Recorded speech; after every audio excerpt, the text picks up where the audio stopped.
Good evening, everyone. Welcome back to Tusk, where the world is going to shit, so we're kicking back and enjoying the show. Marquis, how you doing tonight? I'm doing pretty good, Tusk. How are you? Thanks for having me. I'm good. Thank you for being on here with me again. And well, it's been quite a week once again. In the United States, there's never a boring moment anymore. And not surprisingly, today we are primarily going to be focusing on, y'all already know, the almost literal elephant in the room. Donald Trump officially announced his campaign for 2024. He announced it on Tuesday, only a week after the disappointing midterm elections. Marquis, what are your thoughts on that? Right. So, when you take a look at Trump's speech, I think we can both agree that was qualitatively different than most of what he's done before. It was a much more somber speech. He might have been trying to go for the presidential vibe. He might have been trying to tone down some of his fiery rhetoric that got him so much flack in the past. But the question is he really trying to tone it down, or has Trump just lost something over the past few years? Think about it. The man's been in the public arena every day, basically, since 2015. It's we're going into 2023, and he, in that time period, has become possibly the most hated man in recent history. That's got to take it out of a person. So I'm wondering if his speech and how lackluster it was the other night was emblematic that the man is in decline and he's lost something. What do you think? That's definitely a possibility. I mean, the dude's 76 years old. He's obviously going to lose a bit of that fire in him over time. But whether or not he's necessarily on the decline, I'm not sure I would jump to that just yet. But I mean, who knows? Like you said, it's been going on 8 years now that he has been in the spotlight, facing all sorts of good and bad feedback. Obviously, eventually, that would take its toll on damn near anyone. But at the same time, he's never been one to back down from negative feedback. I mean, he's been taking it and he takes jabs back all the time. I don't know if he would really try to cower away from that or cave into it now. I do think that, well, I mean, that plays into both possibilities that we're looking at. Would he really see right now as the time to take it easy and try to appeal to more people? I mean, that's not something that I would take Trump to do, but I also don't think that he would start giving in to the pressure now, so to speak. So, if he is, say, trying to clean up his act and come off as more appealing, I would think that that would be more of a strategic move rather than him just wanting to make people happier. So, honestly, I'm a bit lost on this one. Right. So, at the beginning of a campaign, that's probably the place you're going to start if you're really changing tone. This is the beginning of a new era for Trump. He's coming off 2 years in the political wilderness. He's been out of the White House, he's been off of Twitter, he's been just communicating in these really brief messages that get filtered out through social media. He's not talking to many people except on like infrequent radio interviews. He's out there and he doesn't have his megaphone. He's holding some rallies, but the man has been isolated.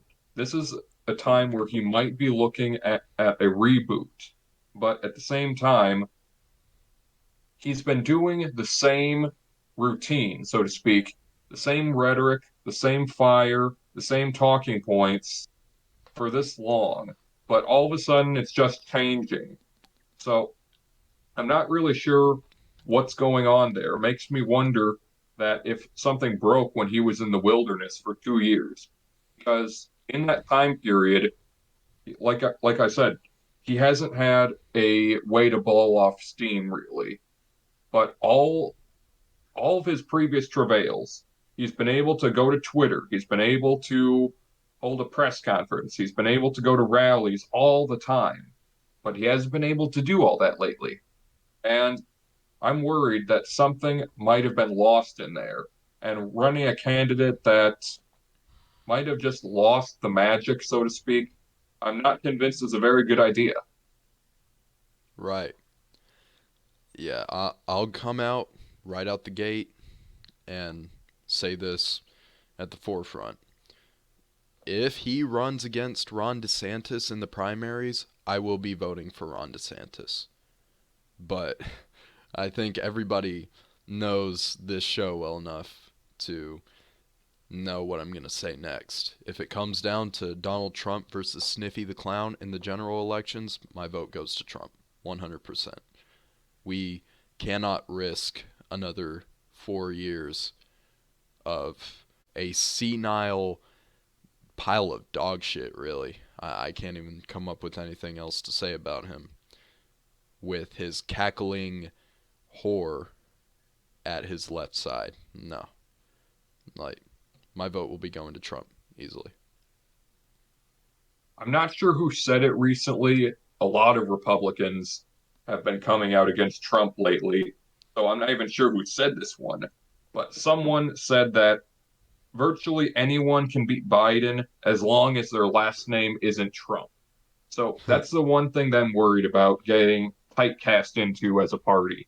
Yes. So, yeah, Trump has so much baggage. He's been on the trail nonstop for so long. He has one presidency under his belt. He's been in public politics, if we're not talking about like the period 2015 onwards, for decades. So Trump has a lot of time to accumulate some stuff, and now he's got new stuff. There's obviously the lingering specter of that whole Russia stuff, mostly fabricated, mostly bullshit, but people will still talk about it if they want to bash Trump. There are still allegations of sexual harassment, a lot of them spurious, some of them possibly true. Then there's all kinds of new stuff that have arisen really recently. Now there's a special counsel appointed to look into Trump. Now there's that he's also saying he won't like cooperate with. There's the January 6th mass loitering at the Capitol that people are still up in arms about. Out there are these other lawsuits going on in like the state of New York. Trump just has so much baggage, and this is really something that might turn off the moderates. Trump turning off the moderates is a constant theme of his campaigns, and it's a trap that Republicans really don't need to be walking into again, coming into another election. Exactly. Yeah, that's why I'll definitely be voting for DeSantis in the primaries if he runs. If DeSantis doesn't run, well, who else will possibly run? What Republican? Potentially Mike Pence. That's all I can really think of off the top of my head. Maybe Marco Rubio again. Maybe Ted Cruz again. I don't know. I'm holding out for Liz Cheney, running under the military industrial complex party. Her only platform is to do exactly what Rothbard said sarcastically and invade the world. Liz Cheney, 2024, invade the world. Remember at her defeat speech for, was it the House of Representatives race in Wyoming and somebody beat her? Yes. Yeah, right. And she said, Abraham Lincoln was defeated in this so and so election and then he won the presidency. And people are like, ma'am, you are not Abraham Lincoln. I mean, Marquis, I know you're not a fan of Abraham Lincoln, but that's still true. At least Abraham Lincoln was an outstanding speaker, and He was. he was charismatic. Abraham Lincoln is a very likable person, even for people who have very serious disagreements with him on policy, such as I do. But Liz Cheney is an inside the Beltway DC bureaucrat snake who's slithering into the pockets of these big think tanks. They're always supporting war, and all the military industrial complex companies are profiting off of it. She is not some rail splitting from the backwoods lawyer that Lincoln was. Not even close. It's insane to class her with Lincoln. It's Yeah. insane to even have those two in the same sentence. Yeah, absolutely not. Yeah, we don't talk about Liz Cheney. She was incumbent, right? She was the incumbent representative. Definitely. Yeah, she was an incumbent who lost by, I believe, a landslide, wasn't it? Well, nobody likes Liz Cheney anymore. Yeah, exactly. So, but anyway, back on the topic of the 2024 presidential race. I'd like our listeners to remember DeSantis has not announced a campaign for 2024 yet. He hasn't even spoken about the possibility of him running for president. However, if we take a look back at electionbettingodds.com, where we got our odds for the 2022 midterms, DeSantis is at the top of the list for who is most likely to win 2024. DeSantis at 30.1%, Donald Trump at 18.1%, and he is 0.1% ahead of Joe Biden at 18% for 2024. That's really surprising that the people who actually bet on this stuff are putting their money that the outcome of the general election is going to be DeSantis right now. That's very interesting to me. What say you? It is interesting. I mean, you have the incumbent president who most of the time wins a second term at third place, and with the former president who just lost his chance for a second term in 2020 in second place, and then in first place who hasn't even announced any real intention of running for president. It is purely off of, well, his fans and how many people want him to run. They have him at a very distant first place, at a 12% difference between him and second place. Now, of course, it is funny to talk about this considering how wrong this website was about the midterms. But then again, everybody was wrong about the midterms. So I do hope that DeSantis wins the primaries because I think that Sniffy would not stand a chance against him. That's why, I mean, it's like we say all the time. I think Trump would beat Biden at this point, but I also think he is the only one that could lose. So, this, Right. I don't want to make too many bold predictions about 2024 because I was pretty positive it was going to be a red wave for the midterms. So now this kind of has me on the edge of my seat, not wanting to take many chances. Right. 2024 is so far away that it just doesn't make any sense to really talk about it yet. We don't know who's running. I assume someone is going to try to contest Biden for the Democrats even. I don't expect that to go anywhere, but I think that'll probably happen, and the Republican field will definitely populate with a lot of dudes who are going to try to wrest it from Trump, probably unsuccessfully. Right now, I'm marginally thinking that Trump is going to win the primaries just because of the absolute steamroller effect he has on conservative opposition. Think about it. He hasn't faced a real conservative challenger since 2015 in the primaries. It's been that long. He's just steamrolled everyone up until now. So I don't know if what we were saying earlier about him losing the magic is true or anything, but if we're wrong about that and he's just toning it down, then we can still expect that Trump is probably going to have that steamroller effect, maybe not as pronounced, but still be able to just run roughshod over Republican competition. And I'm basically predicting that that's what's going to happen right now. But obviously, there's so much that's hasn't happened yet. So much is going to happen before we can really make any decent predictions, but that's just the first shot in the dark that I'll offer. Right? Because remember what we said earlier, Trump also has a lot of baggage. He, in the 2022 midterms, even though despite Biden's immense unpopularity, people weren't voting for him or necessarily even his party. A lot of the reason why the Republicans were so disappointing is because people just didn't like the candidates. Mehmet Oz, he's not a great candidate. Herschel Walker, even though he still has a chance, not a great candidate. So I do think that some people might be willing to turn on Trump, as we're seeing a lot in D.C. A lot of Republicans are turning against him. So I do think that, yeah, my guess is still going to be that Trump wins the primaries. I do think DeSantis has a chance. Maybe no other Republicans, but I think Ron could definitely put up a fight. I think that's definitely a fair prediction.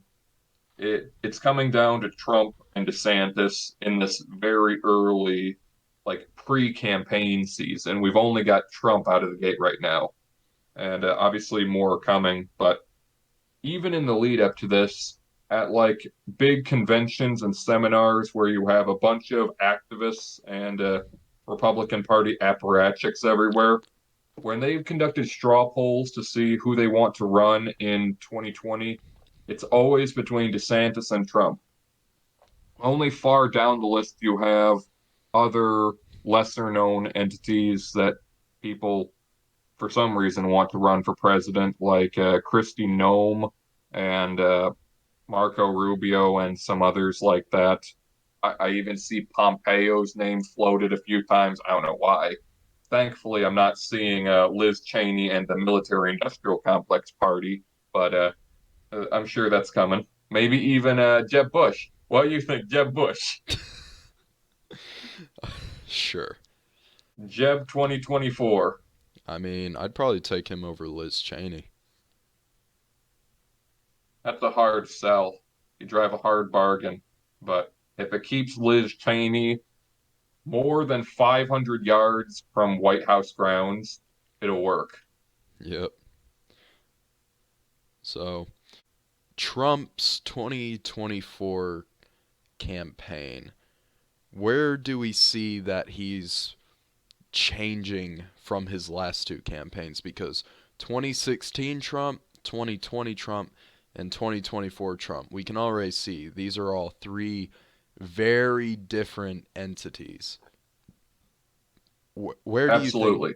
where do you think he's sort of going? What direction do you think he's been going for the past 6, 7 years? Right. Right. 2016 Trump, that vintage Trump that we all know and love, or at least the original Trump supporters did. Like I was entirely on board with Trump in 2016. But that back then he didn't have to play defensive hardly ever. That's what people remember him so much for. He was always going on the offense, always taking on this, always taking on that. Because back then he was the non-politician. He didn't have to defend his reputation. He didn't have to stand up for this policy that he did or that policy. He didn't have to talk about his tax cuts or his COVID policy. All that was still in the future. In 2020, that's not true anymore, obviously. Now he's a one-term president looking for re-election. So now he's got to defend his record, obviously, his first 4 years as president. So that really took a lot of wind out of his offensive sails, so to speak. Now he's got to talk about what he's done right, and he can't spend as much time talking about what other people are doing wrong. Now, the phenomenon is even more so because now, after his presidency, he's got a bunch of legal trouble out of New York State. He's got the special counsel that he's not cooperating with, and he's got the January 6th mass loitering riot, whatever you want to call it. I don't really care. But that thing right there, people don't like that. I don't like it either, but I think it might be a little bit overblown. But Definitely. Trump is now going to have to defend against all of that. That's a lot of defensive plays. And if you look at his first opening speech, he was talking about defense and talking about his administration quite a lot. So he's going to probably be pivoting away from the offensive Trump of the very early on that we all know and love. So maybe that'll help him strategically because a lot of people, especially moderates, don't like someone who's always going on the offensive. But at the same time, Biden is a very target-rich environment for talking about like what's wrong with his administration, what he's been doing wrong, and quite frankly, just blatant corruption. There's a lot Hmm. of things to talk about. And Trump, now that he's going to have to play a catch 20 or catch 21, I should say, of defending his own reputation and his own record, he's not going to be able to talk about how Biden is failing as much. And that's definitely something to be concerned about. Yeah. He has a penchant for being overly defensive, and that's going to only continue now. Yeah, definitely. I mean, the 2024 election, if it comes down to Trump and Biden, it's going to be a bit of a shit show. Even even though the last two elections people have argued that it's like that Ace Ventura with the spears in the leg meme pointing at each knee going ah ah ah like picking the lesser of two evils. When it comes to 2024, even Trump supporters and whatever five or six Biden supporters are left, they're still going to be thinking, holy shit, this is my candidate. I mean, I'm still going to vote for him, but holy fucking shit. I mean, Trump's got all the legal issues, obviously, and Biden's, well, all the corruption and the senile shit and the failure in every single possible aspect of your presidency. No matter what, I think it's going to be a huge blowout for both of them. You've got so much shit to attack, but you've also got so much shit that can be attacked. It's going to be like having these two characters fighting each other with a strength of 10 and a health of 1, if that makes sense. Right.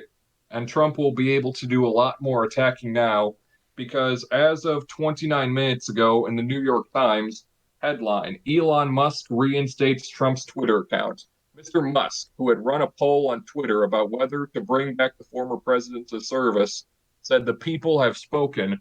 So Donald Trump now has his Twitter account back, apparently. Oh, God. So, yeah, it's just like 2016 all over again. Whether or not he'll use this, I assume he will, but uh, it's unspoken. This just started just a few minutes ago. I just noticed this just now. This is insane. Trump is back on Twitter. The environment is healing. Trump has returned to Twitter. Yeah, yeah, I mean, that's good for the whole free speech narrative, but what does this mean for Trump? Because as we all know, Trump has a habit of shooting himself in his own, well, face, really, with Twitter. I mean, I still hold it firmly. If Trump had just stayed the fuck off Twitter, he would have won both 2016 and 2020 by a landslide.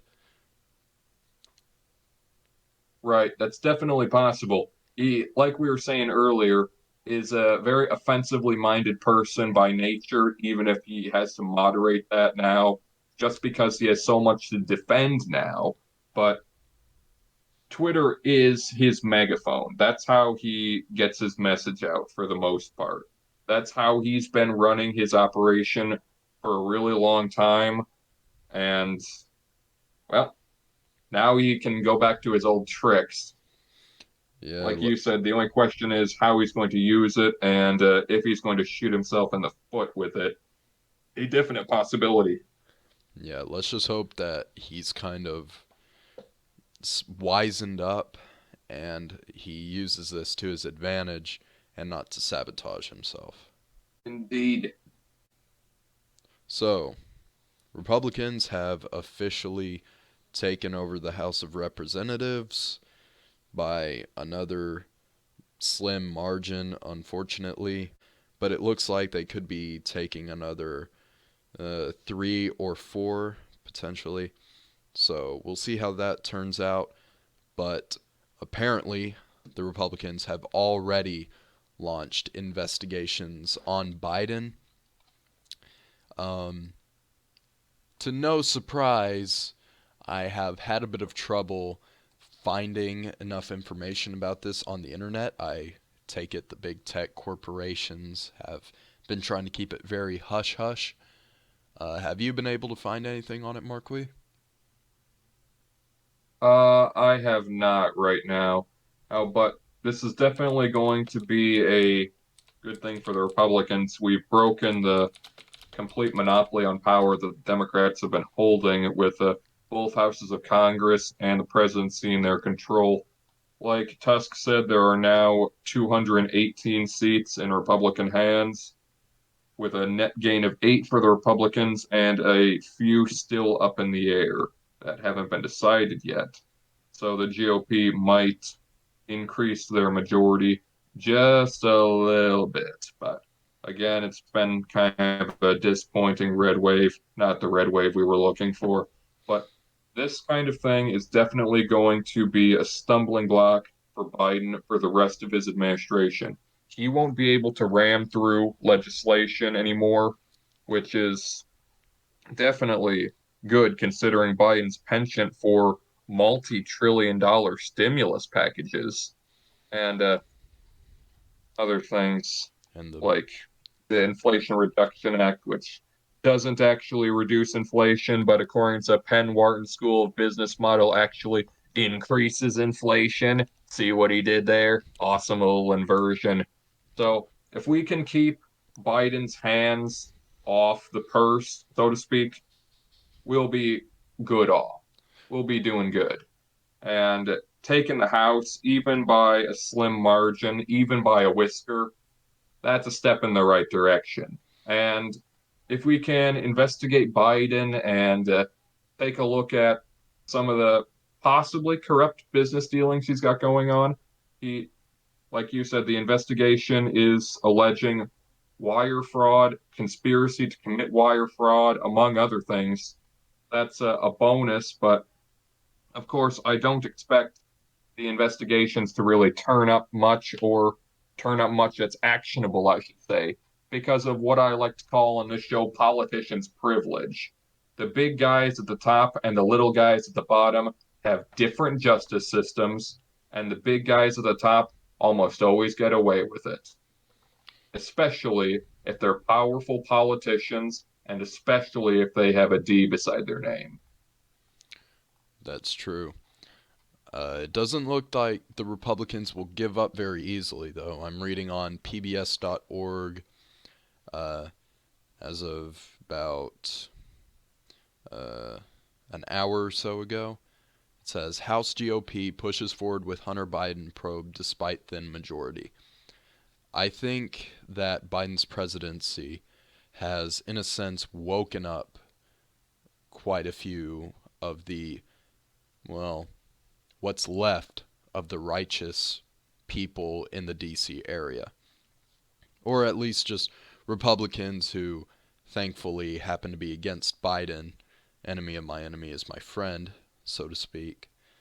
And I think that they've been hit with this brick wall, basically going, oh shit, maybe this is about time we stop just rolling over and going with the punches, and we should actually do something about this because these people are going to ruin everything that America stands for.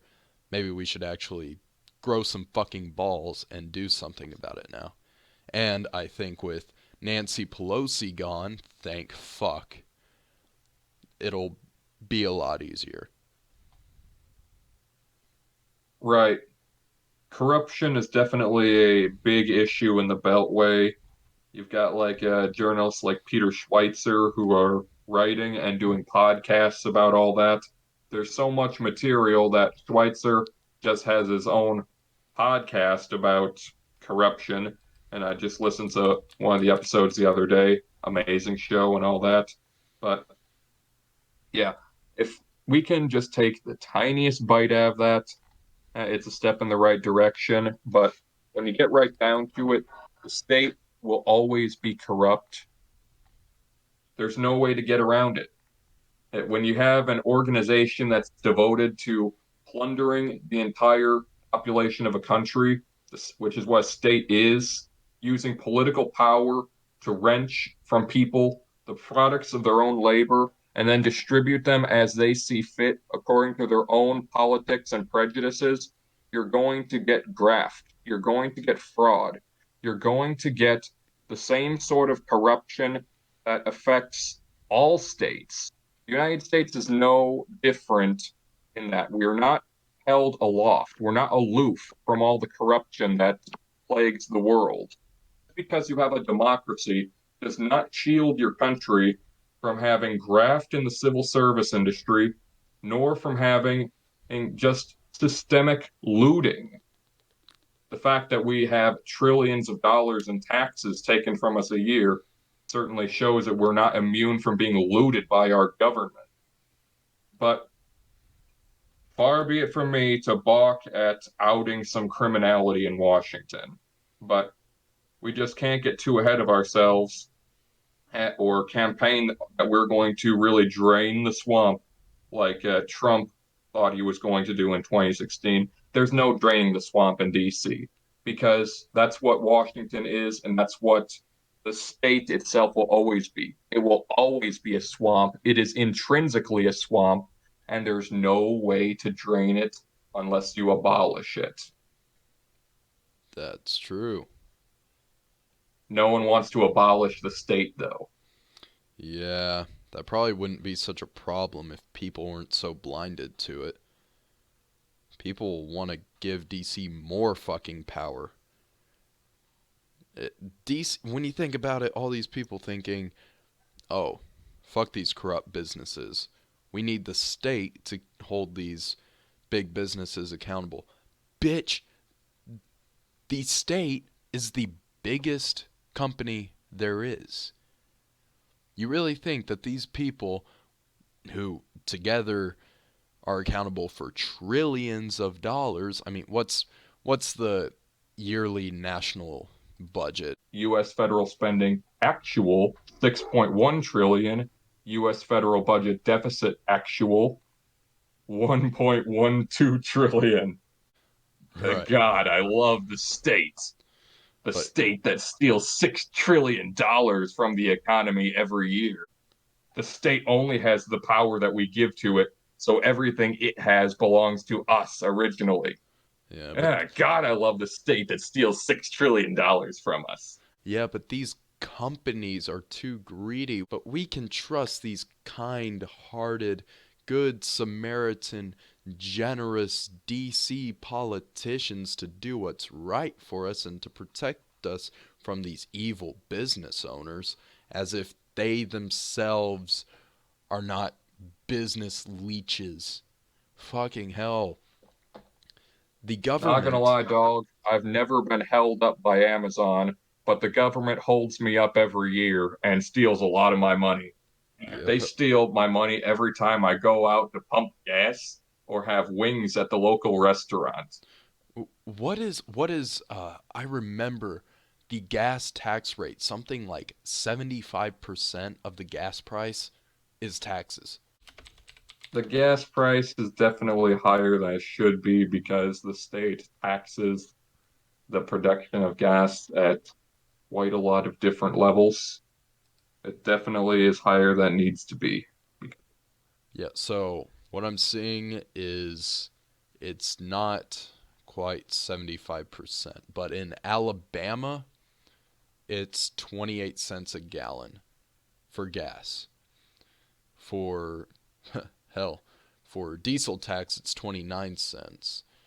In your home state of Illinois, it is 39 cents a gallon. In Louisiana, it's 20 cents a gallon. Massachusetts, 24 cents a gallon. New Mexico, 17 cents. Only 17 cents? New Mexico? Damn. 38 cents in Ohio? Holy shit. In Texas, it's 20 cents a gallon. That's fucking. So, yeah, I was way off with the 75%. I thought I had heard that somewhere, but it was bullshit. But yeah, it's ridiculous. The real bullshit I see is that my state has the second highest gas tax in the country, only behind California as of Big surprise. June of this year, which is very cool, JB Pritzker. Very cool. A Fuck little JB round of Pritzker. applause. Sad song on the world's smallest violin.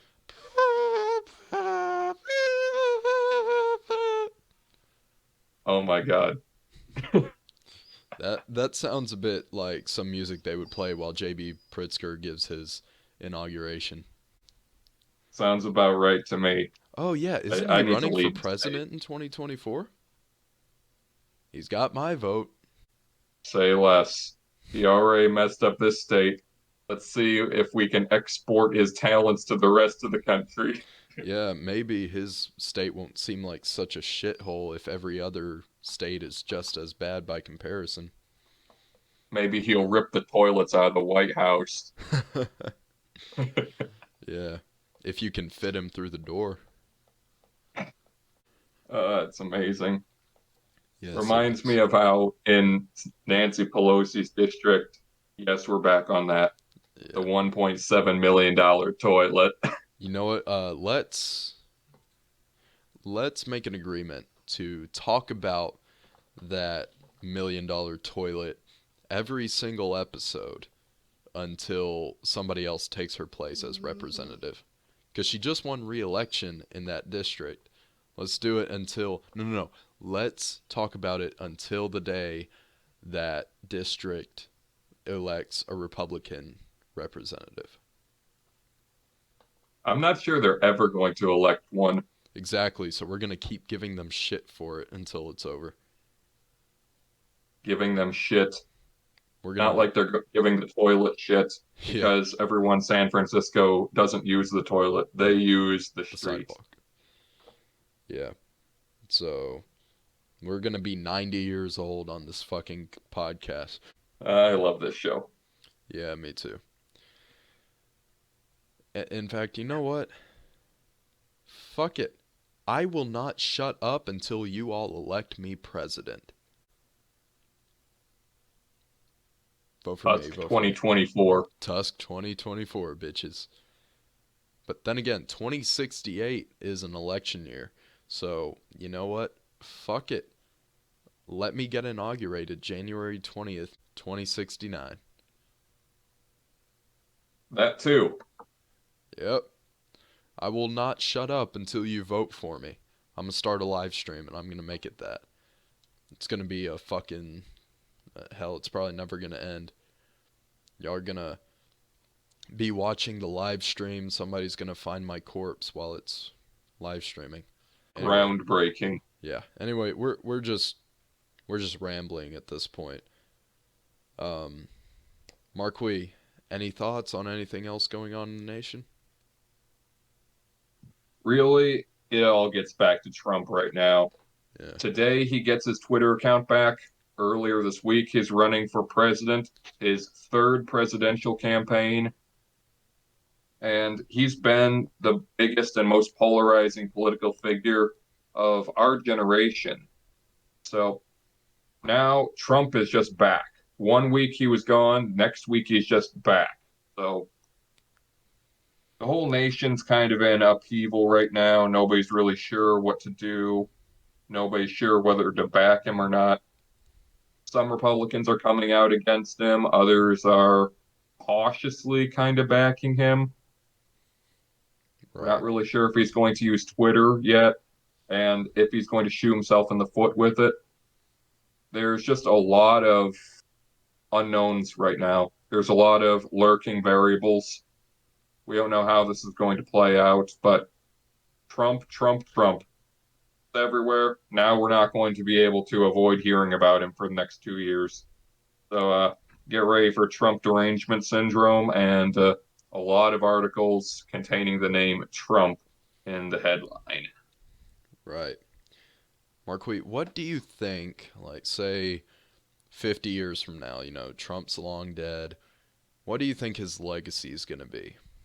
What do you think for example, what his memorial will look like? Do you think they'll have guards keeping people from pissing on it? Do you think there will be statues of him? How do you think he'll be remembered? That's a very tough question. A lot of it's going to depend on if he wins re-election, because if he does, then he's going to be the first president to do that since Grover Cleveland. Right. Someone who won election, took a hiatus, and now won it again. That's Hmm. crazy. But if he doesn't win that, he won't get the luxury of just fading into oblivion like a lot of former politicians do. No, if he loses two presidential elections at the top of the ticket in a row, he's going to be hated in Republican world, and he will not go down in our memory fondly at all. That's going to really blemish everything he's done and everything his movement did since since it started. So it's really all coming down to this. He's put his legacy on the line for one last crack at the apple. If he wins, it's going to be the biggest comeback story that you've ever seen in American politics. If he loses, as I think is probable, then he will not be remembered fondly. Right. Either way, he'll go down in history as one of the most controversial figures ever. But it's pretty split, and well, he'll be the most controversial president since Andrew Jackson, if not more. And, well, there's really no telling. I think he'll definitely have some kind of memorial. Every president, or at least every president that I'm aware of, does. But, it'll almost certainly have to have some kind of guard on place. But, yeah, Yeah, I his think that's fair. his reelection bid will definitely play a huge part in it. Who knows? I mean, at this point, everything's a shot in the dark. It really is. It's purely speculative talking about what this campaign is going to look like and what the next 2 years are going to look like, let alone the presidency of a prospective next president. Right. It's all up in the air. It is. But thank you everyone for tuning in for this episode of Tusk. Hope you enjoyed it. We always enjoy making this shit for you. Anyways, we'll see you all next week. Thank you very much. God bless America.